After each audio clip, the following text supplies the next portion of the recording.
नमस्कार, स्वागत है आपका स्वदेश हेल्थ में। मैं हूं आपके साथ दिनेश अवस्थी। आज हम बात करेंगे प्रोस्टेट ग्रंथि की परेशानी पर। प्रोस्टेट शरीर में मौजूद एक ग्रंथि होती है जिसको पौरुष ग्रंथि भी कहा जाता है।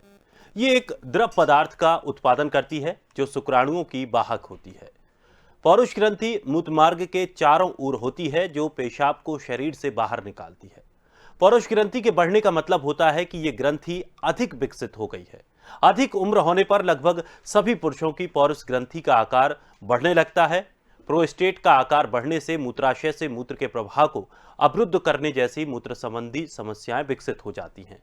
जो काफी तकलीफें पैदा कर सकती हैं। इसके कारण मूत्राशय, मूत्रपथ या किडनी संबंधी समस्याएं भी पैदा हो सकती हैं। एक बड़े हुए प्रोस्टेट को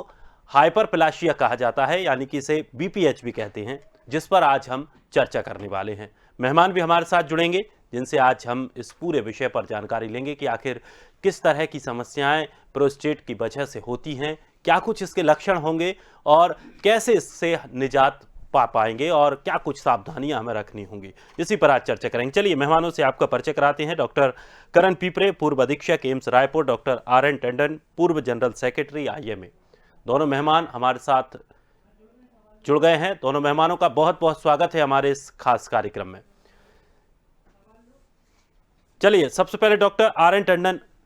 टंडन सर, आपसे जानना चाहेंगे कि आखिर क्या है ये प्रोस्टेट ग्रंथि का पूरी रोग, किस तरह से ये बीमारी होती है, क्या कुछ इसके लक्षण होते हैं और किस तरह की समस्याएं लोगों को होती हैं। देखिए, प्रोस्टेट ग्लैंड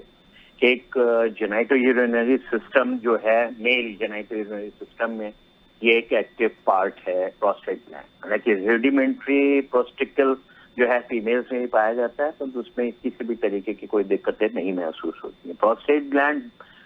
जो है बेसिकली आदमी के सिस्टम में, यूरिनरी सिस्टम में, जो कि लोअर यूरिनरी सिस्टम कहलाता है, यानी कि ब्लैडर जिसके अंदर की यूरिन इकट्ठा होता है और उसके बाद निकलती है जो नली जिसे कहते हैं यूरेथ्रा। तो ब्लैडर के बेस पे और यूरेथ्रा के सराउंडिंग ये प्रोस्टेट ग्लैंड पाई जाती है और इसकी शेप जो है एक समझे एक छोटे से अखरोट जैसी साइज की हो सकती है और ये यूरिनरी सिस्टम में काफी हद तक लोगों को परेशान करती है एक एज पे आकर के। आमतौर पे प्रोस्टेटिक सिम्टम्स जो हैं उनको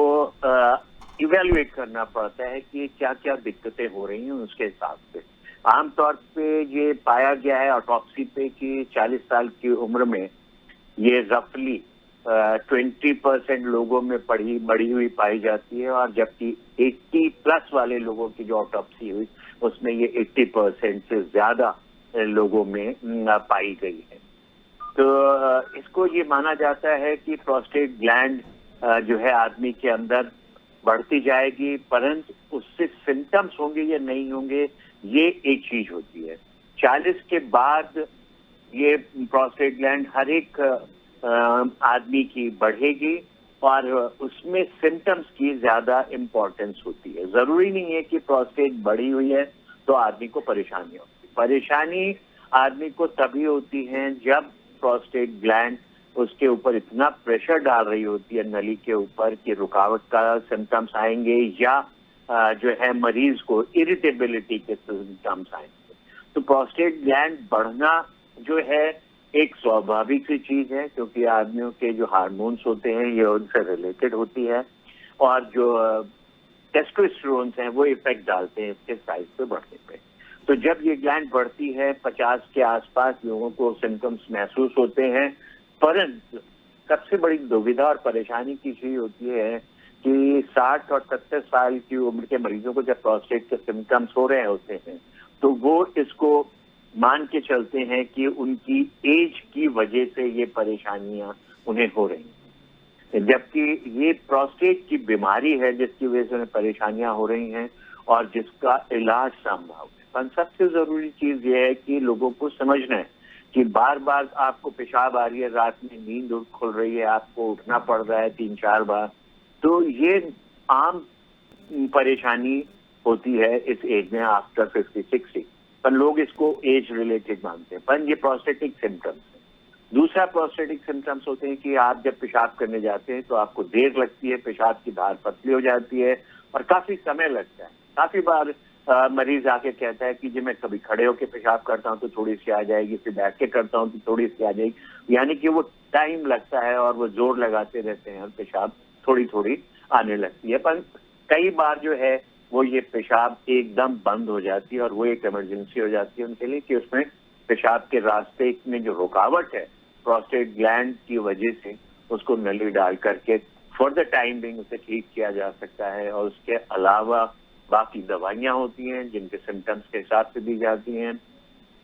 साइज के हिसाब से दी जाती हैं, और अल्टीमेटली अगर दवाइयों से फर्क नहीं पड़ रहा है तो ऑपरेशन की नौबत आती है। पर आज की तारीख में हमें बहुत सारी चीजों को ध्यान रखना पड़ेगा कि प्रोस्टेट के मरीज को परेशानियां होती हैं तो हम ये तय कर सकते हैं कि क्या उसको दवाई देनी है या कुछ चीजें समझा करके जिनसे सिम्टम्स बढ़ते उन्हें रोका जा सकता है। कि जैसे रात में अगर आपको बार बार पेशाब आ रहा है तो आपको ये ध्यान रखना है कि सोने से पहले अधिक मात्रा में द्रव पदार्थ यानी कि पानी ना लें और चाय और कॉफी का सेवन ना करें रात में सोने से पहले। और खास करके जो एंटी एलर्जिक दवाइयां होती हैं जिन्हें एंटी हिस्टामिनिक्स कहते हैं वो दवाइयां ना खाएं, क्योंकि इन सब के खाने से आपको रात में बार बार पेशाब आएगी। और अगर आप इन चीजों का परहेज करेंगे तो आपकी जो पेशाब में तकलीफ हो रही है रात में बार बार उठने की उससे कुछ हद तक कंट्रोल आ जाता है। और अगर वो नहीं आता है तो हमारे पास आज की तारीख में बहुत सारी ऐसी दवाइयां आ गई हैं जो प्रोस्टेट पर काफी असर डालती है। नहीं तो पहले परेशानियां होती थी, दवाइयां नहीं थी, तो सिर्फ एक ही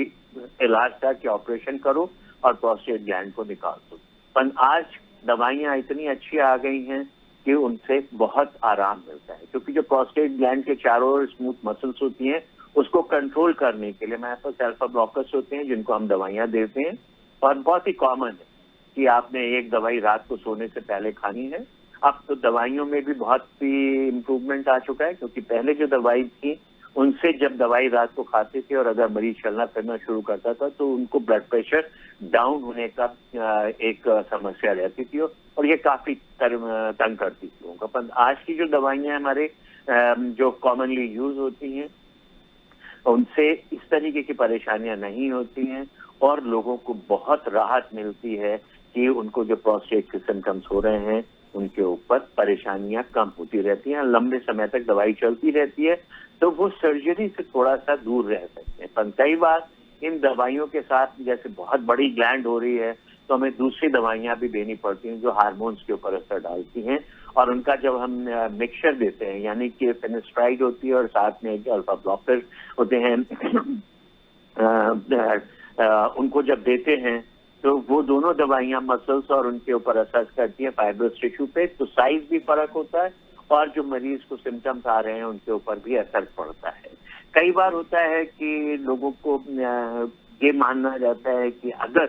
आप इस जो मेल हार्मोन्स हैं यानी कि कैस्ट्रेशन कर दिया जाए, टेस्टिस निकाल दी जाए तो उनको भी प्रोस्टेट के सिम्टम्स बेहतर हो जाते हैं। और जिस तरीके से एज बढ़ती जा रही है तो प्रोस्टेट के सिम्टम्स के साथ साथ प्रोस्टेट में चेंजेस भी आने लगते हैं और उन सबको भी हमें ध्यान रखना होता है कि जैसे जैसे एज बढ़ती है 70 के बाद जो है प्रोस्टेटिक कैंसर के भी चांसेस होने लगते हैं। अगर फैमिली हिस्ट्री होती है प्रोस्टेटिक कैंसर की तो हमें उसको भी ध्यान में रखना पड़ता है। तो जब भी मरीज प्रोस्टेट के सिम्टम्स के साथ आता है तो उसके सिम्पल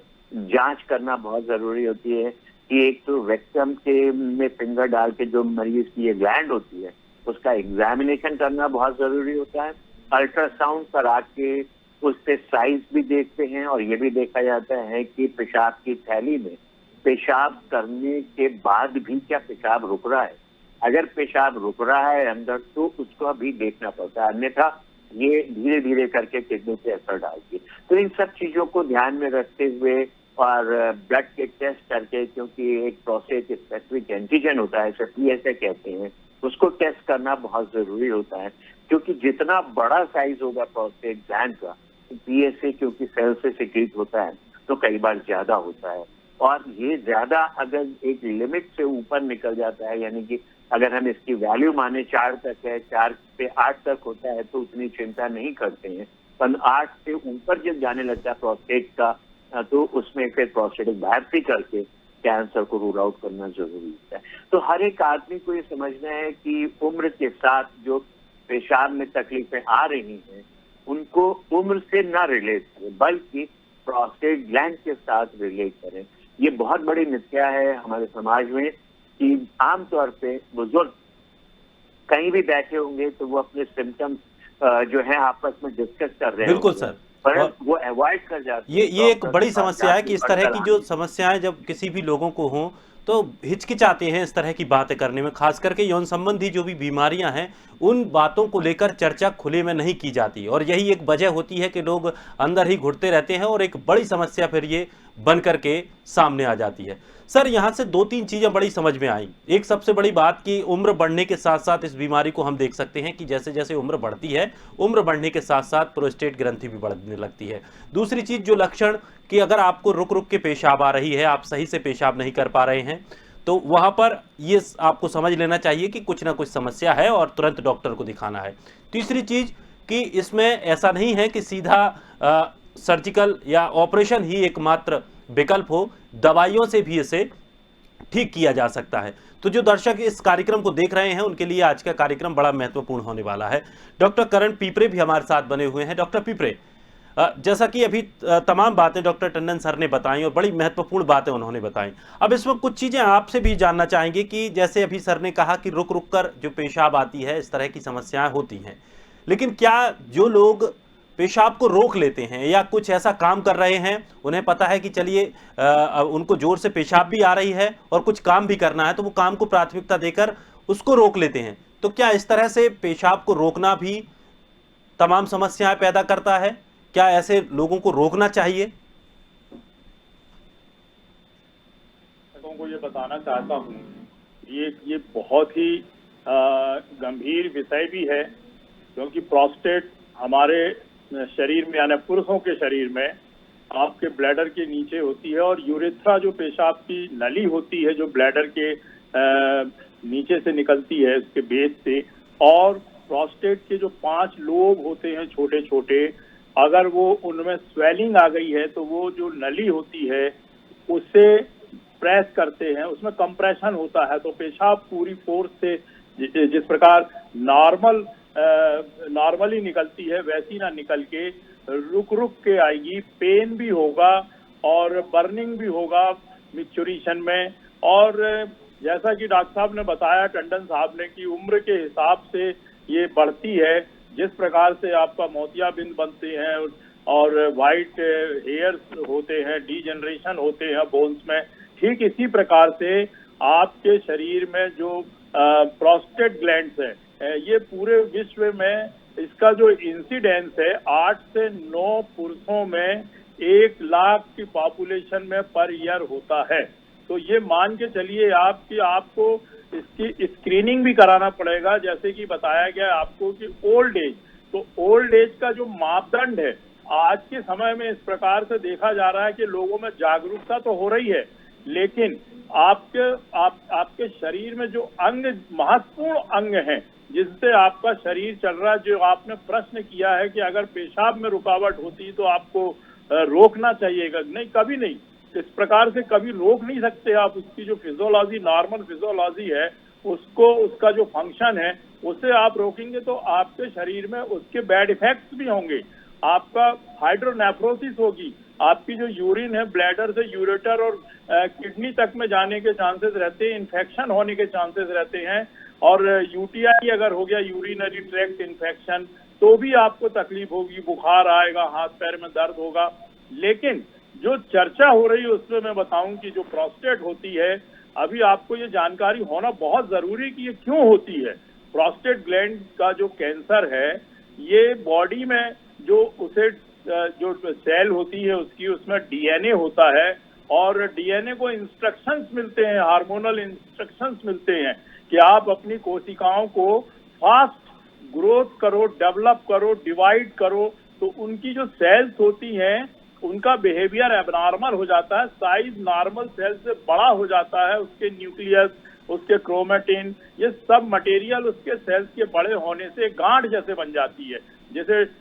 बेनाइन प्रोस्टेटिक हाइपरट्रॉफी या हाइपरप्लेजिया कहते हैं। ज्यादा डेवलपमेंट होता है उसी को हाइपरप्लेजिया बोलते हैं। और जब सेल ज्यादा बन जाएंगी तो वो गांठ के रूप में, जिस प्रकार से एक अखरोट होता है कड़ा, वालनट जिसको कहते हैं, उसके समान हो जाती है। अब उसमें से एक बहुत ही सेंसिटिव नली होती है पेशाब की जो निकलती है, उसमें आपको यदि किसी प्रकार से कोई रुकावट आती है या ड्रिबलिंग ऑफ यूरिन होता है, बूंद बूंद करके आती है, पूरा ब्लैडर खाली नहीं होता है, रात में बार बार उठते हैं, दिन में भी 8-9 बार पेशाब जाने की इच्छा होती है, क्योंकि पूरी बार एक बार में खत्म नहीं होती। जैसे डॉक्टर साहब ने बताया कि इसका टेस्ट भी किया जाता है कि कहीं कोई पेशाब रुक तो नहीं गई है, सोनोग्राफी से करते हैं, एक्सरे से करते हैं, रेडियो न्यूक्लाइड मेथड से करते हैं। तो इस प्रकार से ये जो कैंसर होता है, आपकी जब उम्र बढ़ती है तो आपके रिस्क फैक्टर भी साथ में उस उम्र तक इसको बढ़ाने में सहयोग देते हैं।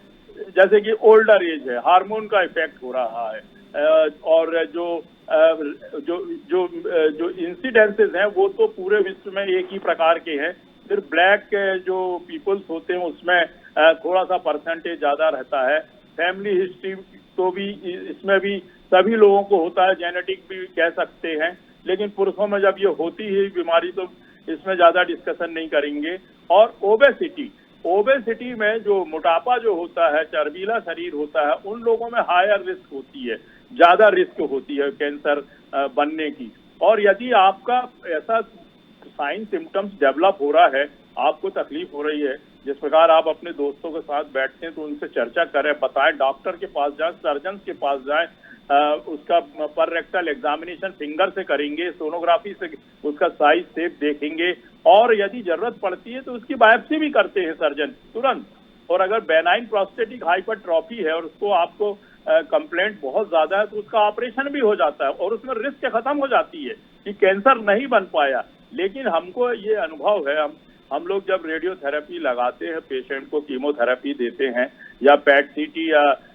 आपके PSMA गैलियम 68 से हम उसकी इमेजिंग करते हैं, प्रोस्टेट की whole body PET CT scan या स्पेक्ट सीटी से करते हैं, तो उसकी साइज शेप को भी हम लोग मेजर कर लेते हैं, और इसके साथ में वो कहाँ कहाँ फैला है ये भी देख लेते हैं। तो ये पाया गया है स्क्रीनिंग के समय, जब ये इनको ये थोड़ी सी इनकॉन्टिनेंस होती है या इरेक्टाइल डिसफंक्शन होता है या पेशाब बार बार जाती है और उनको कपड़े में भी हो जाती है, रात में उठते हैं बार बार, पूरी नहीं होती है, बहुत देर तक बैठे रहते हैं या खड़े होकर के पेशाब करते हैं, तो इस प्रकार के पेशेंट आते हैं डॉक्टर के पास और वो हमारे पास में भेजते हैं जांच के लिए। तो हम लोग पाते हैं उसमें कि 10-12% लोगों में तो ऑलरेडी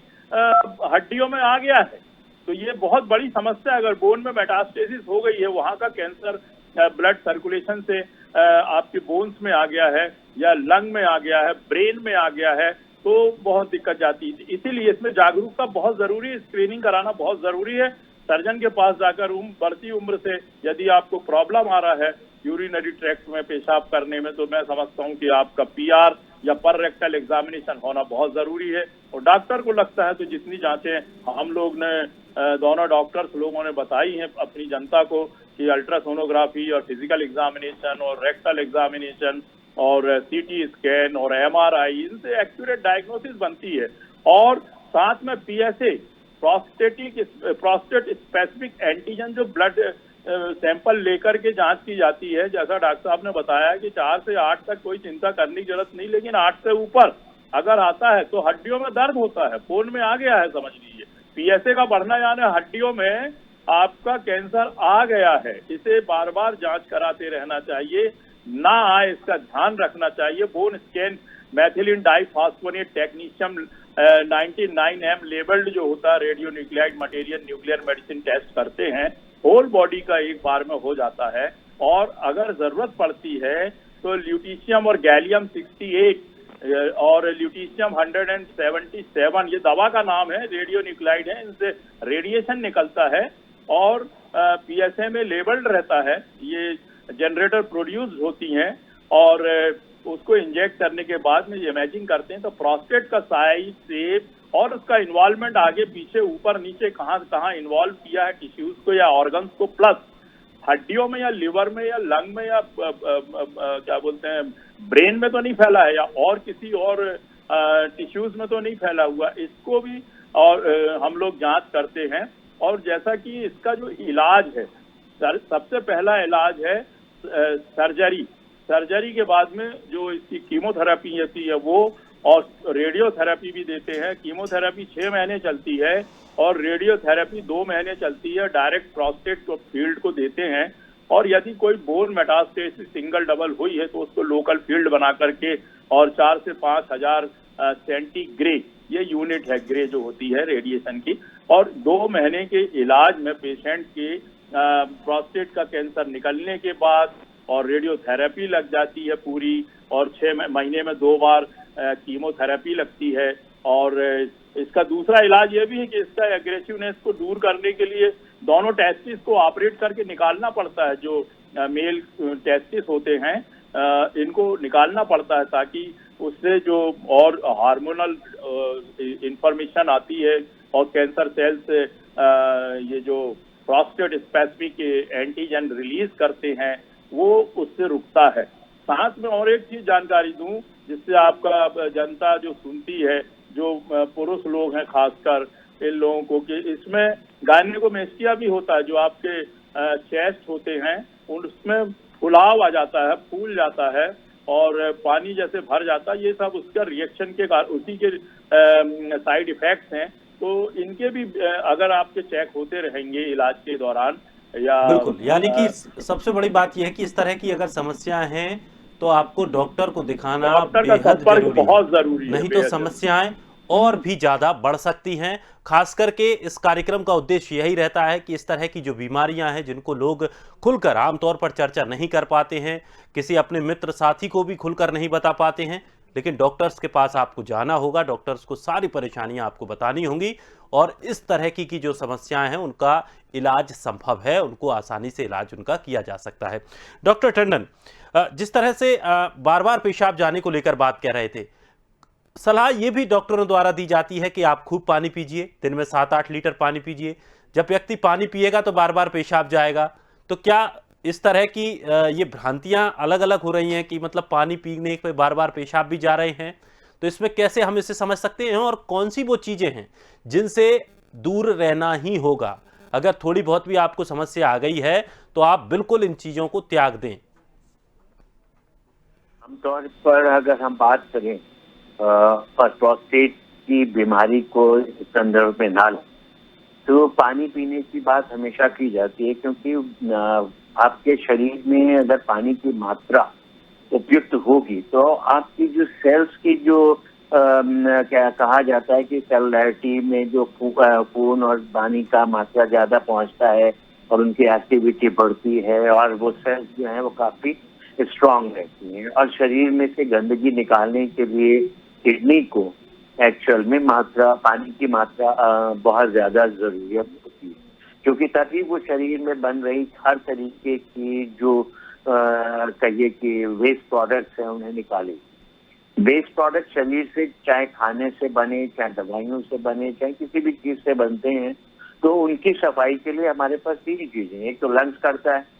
कार्बन डाइऑक्साइड निकालता है, लिवर करता है जो आपको सारी टॉक्सिक सब्सटेंसेस को, सभी चीजों को मेटाबलाइज करके उनको ब्लड में देता है, वो ब्लड से सब चीजें यूरिन से बाहर जाती है, और जो बाकी वेस्ट इंटेस्टाइन में होता है वो आपके टूल्स के जरिए सारा बाहर निकलता है। तो पानी की मात्रा शरीर में पर्याप्त हो, इसके लिए आपको पानी ज्यादा पीना पड़ता है। और कुछ बीमारियां ऐसी होती है जहाँ पे कहा जाता है कि आपको पानी ज्यादा पीना चाहिए, जैसे कि हम प्रोस्टेट की बात करें, इसी के संदर्भ में अगर हम ये बात करें कि जिनको किडनी स्टोन्स या नलियों में यूरेट्रिक स्टोन्स होते हैं, या पेशाब की थैली में भी स्टोन्स बनने की संभावना रहती है, अगर उन्हें प्रोस्टेट की प्रॉब्लम नहीं होती है, यानी कि अर्ली एज में या किसी को भी,